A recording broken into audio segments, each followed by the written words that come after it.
Pemirsa Intens Investigasi. Baru-baru ini, mantan Kabareskrim Polri, Komjen Pol Purnawiran Susno Duaji terlihat membuat pernyataan yang mengejutkan saat menjadi saksi ahli di sidang PK Sakatatal, di mana secara tegas meminta Kapolri untuk mencopot seorang Kapolri berinisial R yang diyakini tidak layak memimpin di institusi Polri.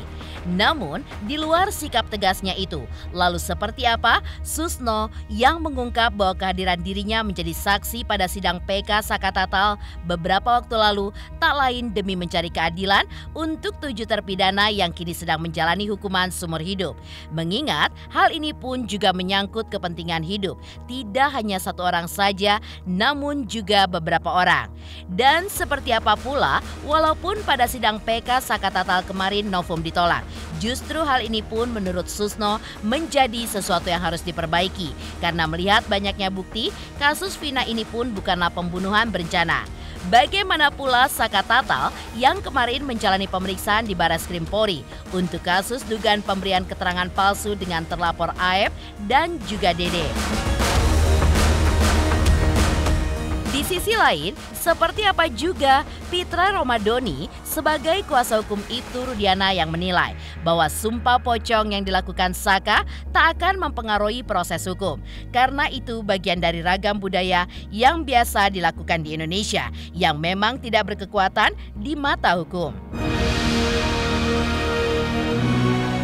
Dan bagaimana pula Uya Kuya yang puji akan keberanian Saka dalam mengungkapkan kebenaran lewat sumpah pocong hingga mempertanyakan sosok Ibtu Rudiana yang juga sempat mengaku dirinya berani melakukan sumpah pocong tersebut. Pemirsa, bersama Intens Investigasi, kami hadirkan kabar terkini, terpercaya, dan teraktual. Tetapi sebelumnya, jangan lupa untuk like, subscribe, dan juga share channel YouTube ini.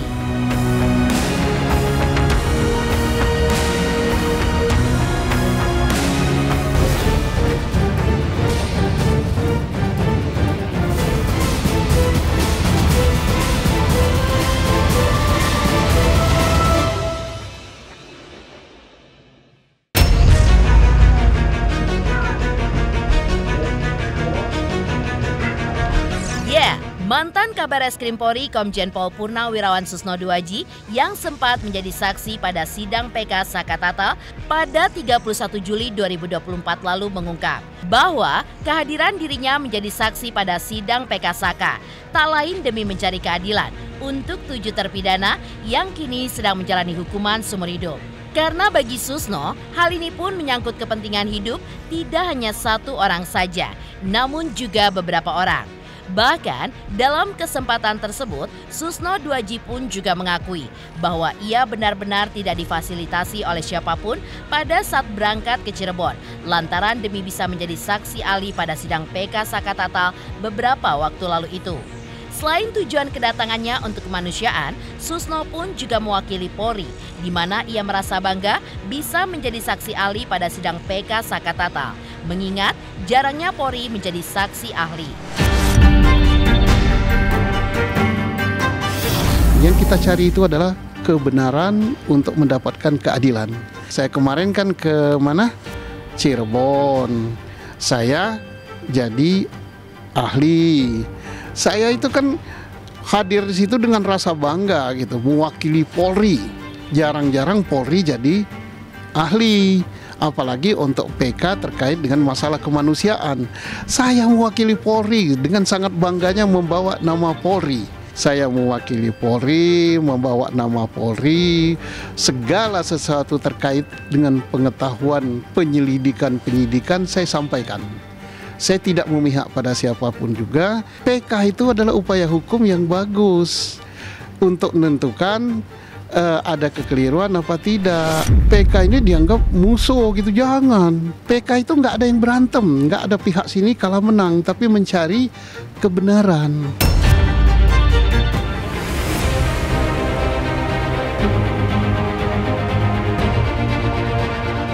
Selain itu, itu, Susno Duaji juga menjelaskan tentang dirinya yang memiliki keyakinan bahwa memang kasus Vina Cirebon ini sesuai fakta yang ditemukannya dan dianalisa olehnya sebenarnya bukanlah kasus pembunuhan. Walaupun pada sidang PK Saka Tatal kemarin novum ditolak, justru hal ini pun menjadi sesuatu yang harus diperbaiki. Karena menurut Susno sudah banyak bukti bahwa kasus Vina ini bukanlah pembunuhan berencana. Karena adanya bukti SMS yang diduga dibuat oleh oknum yang seolah-olah memang benar adanya terjadi pembunuhan berencana.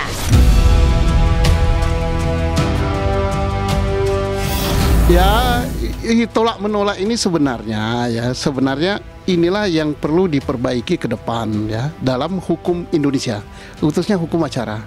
Sekarang PK itu yang dicari itu apa sih? Cari kebenarannya. Kalau cari kebenaran, mestinya antara jaksa dengan PH yang menggugat itu janganlah dia pertentangkan. Bila perlu istilahnya jangan gugat-menggugat lah. Oh tidak, PK-nya bukan ditolak. Yang novumnya tolak. Yang menolak kan jaksa kan. Apakah tolakan itu diterima apa tidak? Hakim. PK Saka Tatal ini kan ada pengaruhnya dengan PK yang lain.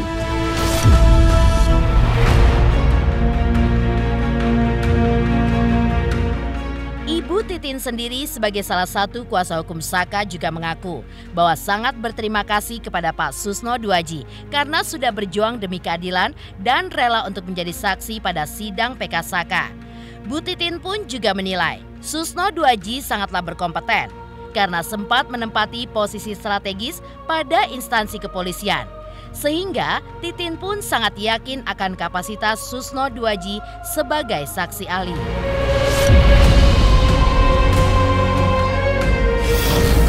Pak Susno kan memang memiliki, dia pernah menduduki posisi yang strategis. Nah sementara perkara ini juga berkaitan dengan sebetulnya dari bukti-bukti di persidangan dan bukti-bukti pendukung lainnya kan ternyata kan ini kecelakaan lalu lintas.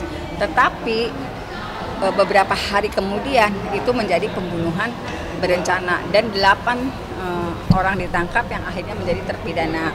Konstruksi itu Pak Susno yang pernah menduduki jabatan strategis tentu saja bisa mengolah seperti apa, meneliti seperti apa, dan itulah sebabnya ketika Pak Susno menjadi narasumber di beberapa media meyakini ada yang salah dari perkara ini. Itulah sebabnya kami tim meminta beliau untuk dihadirkan sebagai saksi ahli di persidangan PK Saka Tatal. Itu sih dasarnya. Karena Pak Susno juga memang memiliki berkas yang saya serahkan ke beliau.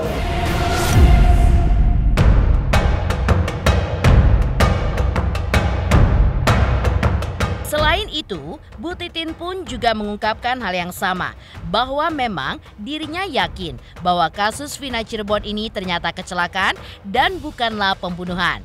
Bahkan dengan melihat banyaknya saksi yang mulai bermunculan, menurut Titin justru semakin meyakinkan bahwa kejadian ini adalah kecelakaan. Sehingga ketika melihat dari keahlian para saksi yang meneliti dan mengkaji masalah ini, bisa dinyatakan jika sejak awal kasus Vina ini memang diduga adalah sebuah rekayasa.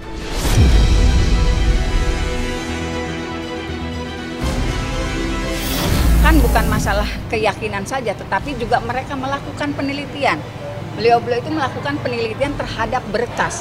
Apalagi Pak Reja memang dari awal sudah memiliki berkas yang saya serahkan dan itu terus-menerus dikaji dan pada akhirnya memiliki keyakinan yang sama bahwa tidak pernah ada pembunuhan dan pemerkosaan, tetapi ini adalah kecelakaan. Bukti-bukti yang tertuang di dalam berkas maupun bukti-bukti pendukung lainnya dengan bermunculannya saksi-saksi yang mohon maaf tidak larinya ke institusi kepolisian tapi kepada tokoh-tokoh masyarakat kan semakin menguatkan, semakin meyakinkan kami sebagai tim kuasa hukum juga meyakinkan ahli-ahli yang lain ternyata ada persoalan apakah betul terjadi pembunuhan dan pemerkosaan gitu atau memang hanya kecelakaan lalu lintas. Dan itulah sebabnya ahli-ahli yang dihadirkan juga bukan masalah kita berhasil mendatangkan, tetapi dengan keahliannya meneliti, mengkaji, dan memiliki keyakinan bahwa perkara ini sejak awal ada persoalan, ada rekayasa.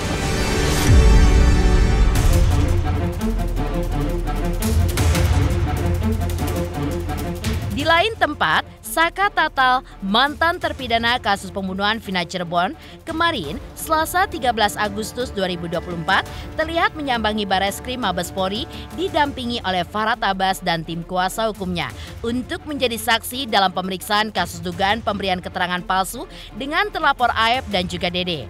Usai menjalani pemeriksaan, salah satu kuasa hukum Saka, Tajudin Rahman, mengatakan bahwa kliennya dicecar 32 pertanyaan oleh penyidik. Salah satunya menanyakan soal pernyataan Aep dan juga Dede saat bersaksi 8 tahun lalu soal adanya aksi kejar-kejaran antara pelaku dan korban. Hari ini kita di Mabes Bareskrim ya bersama Bu Titin, Krisnamurti, dan menjalankan pemeriksaan Saka Tatal sebagai saksi atas dugaan pemalsuan dilakukan oleh Aep. hadir juga Pak Dr. Tajudin Rahman. Saya hadir khusus untuk mendampingi Saka Tatal demi kebenaran. Ada juga dari LPSK ya, Mas. Makasih ya. Dijemput dari Cirebon, LPSK top. Lembaga yang harus dipertahankan terus. Ayo Mas Teguh semua ya. Terima kasih semuanya. Terima kasih. Ada 32 pertanyaan.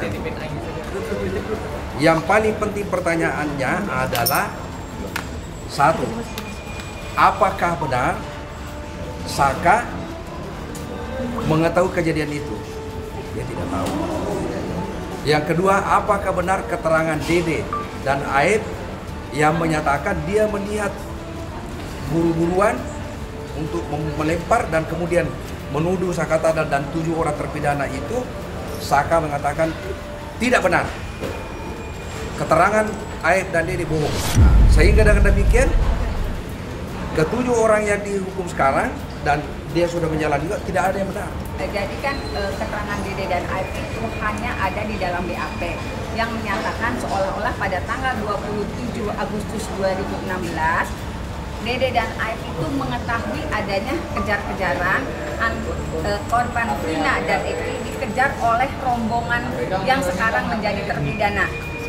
Dinyatakan oleh Saka dalam pemeriksaan tadi tidak pernah tahu masalah itu, dan sekarang yang terjadi Dede sudah menyatakan bahwa dia pada tanggal 27 tidak mengetahui adanya peristiwa itu.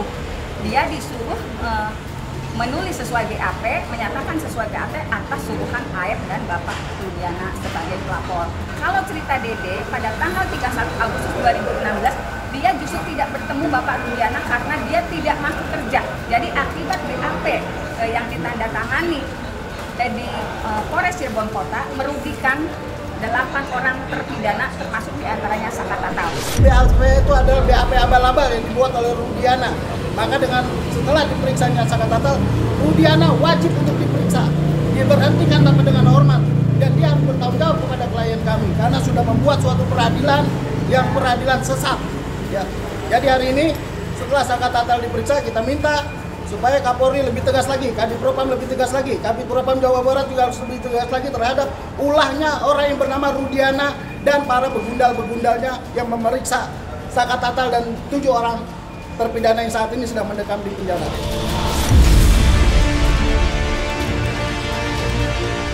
Lalu, seperti apakah Pitra Romadoni sebagai kuasa hukum Ibtu Rudiana menilai bahwa sumpah pocong yang dilakukan oleh Saka tidak akan mempengaruhi proses hukum?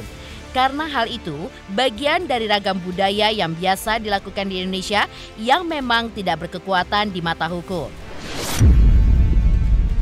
Teruntuk subscribers Intens Investigasi, terima kasih atas atensi dan perhatiannya selama ini hingga Intens Investigasi telah berusia 5 tahun. Saksikan terus Intens Investigasi dan pastikan jangan lupa untuk like, subscribe, share, dan komen. Terima kasih. Hai, selamat ulang tahun buat Intens Investigasi ya.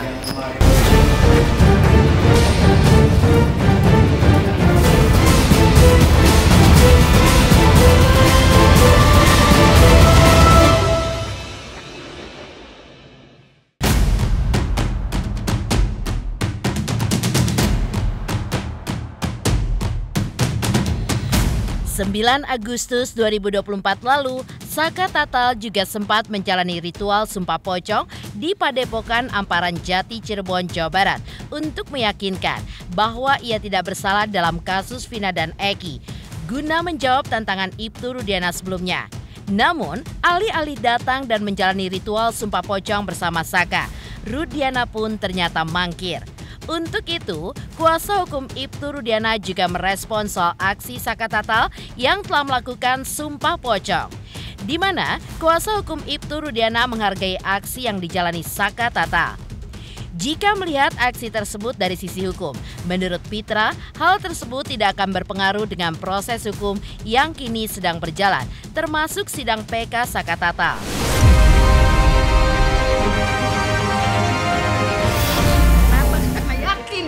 Yakin orang karena yakin karena satu kan Saka nggak bersalah. Saka juga banyak saksi yang melihat Saka waktu malam kejadian itu Saka posisinya ada di mana sama siapa lagi ngapain.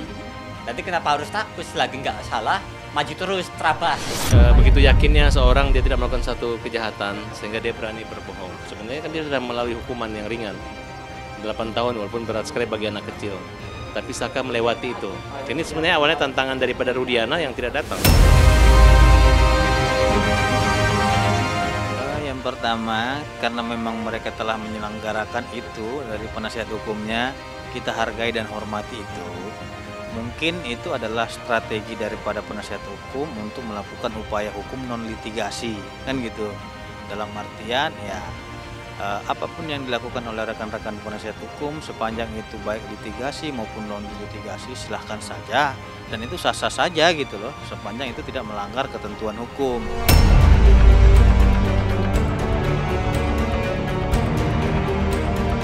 Apalagi menurut Pitra, Sumpah Pocong ini adalah bagian dari ragam budaya yang biasa dilakukan di Indonesia. Selain tidak berkekuatan hukum, menurut Pitra, pada ajaran agama Islam juga tidak ada Sumpah Pocong, kecuali sumpah dengan nama Allah yang biasa dilakukan oleh saksi dalam sebuah persidangan. Akan tetapi kalau memang kita kaji secara hukum, itu tidak diatur di dalam ketentuan hukum acara pidana. Sehingga saya tidak menanggapi itu terlalu jauh gitu loh, karena kapasitasnya itu tidak diatur dalam KUHAP.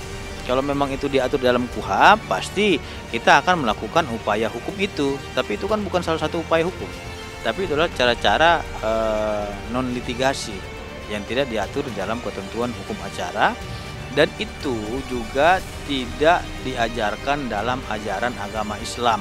Terlepas mereka meyakini itu, ya kita kan beda aliran dan mazhab maupun kepercayaan masing-masing. Nah, kalau setahu saya itu sumpah demi Allah itu ada, ataupun sumpah mubahala. Kalau sumpah mubahala mungkin ya itu diatur dalam ketentuan Islam gitu loh. Tapi kalau sumpah pocong, sumpah kuntilanak, sumpah genderuwo gitu, saya tidak menemukan itu di dalam ajaran Islam maupun di dalam ketentuan hukum acara pidana, sehingga kami tidak perlu menanggapinya gitu. Dan saya juga melihat itu bukanlah ada aturan-aturan yang mengatur dan mengikat di dalam ketentuan hukum acara pidana kita. Nah, kalau ditanya Pak Rudiana bicara, kenapa dia bicara seperti itu? Karena beliau ingin meyakinkan kepada masyarakat bahwasanya yang meninggal itu adalah anak kandungnya sendiri.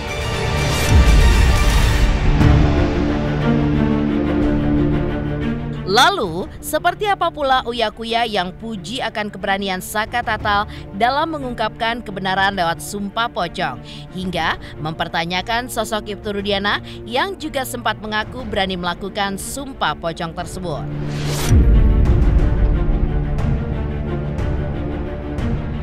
Selamat ulang tahun yang kelima bagi YouTube Intens Investigatif. Saya secara jujur akui bahwa Intens Investigasi selalu mengupdate berita-berita teraktual dan selalu terdepan.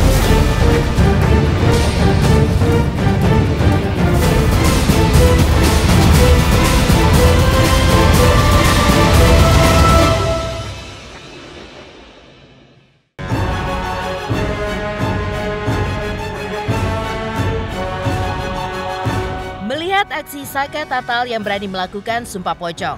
Uya Kuya pun turut merespon akan hal itu, di mana ia salut dengan sikap Saka Tatal.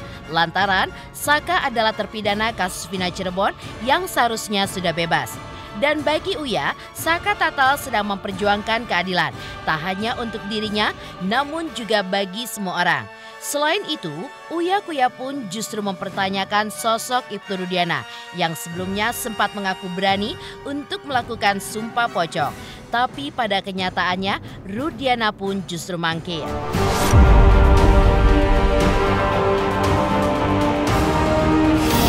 Ya udah, bagus lah. Saka Tatal coba pocong, malah yang kita tanya Rudiana kenapa nggak nongol gitu kan. Tapi Rudiana kan kemarin bilang dia berani sumpah. Tapi dia bilang sumpahnya kan dia berani sumpah mengakui bahwa yang meninggal itu anaknya. Berani nggak dia sumpah bahwa tidak ada rekayasa sama sekali di kasus itu? Tapi kalau komen, ya, kan? Ya kalau gue sih ngelihat Saka Tatal berani, ya gue percaya sama Saka Tatal itu aja.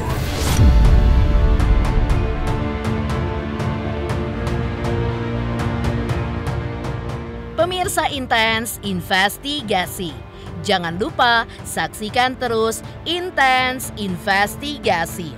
Dan pastikan jangan lupa untuk like, subscribe, share, dan komen.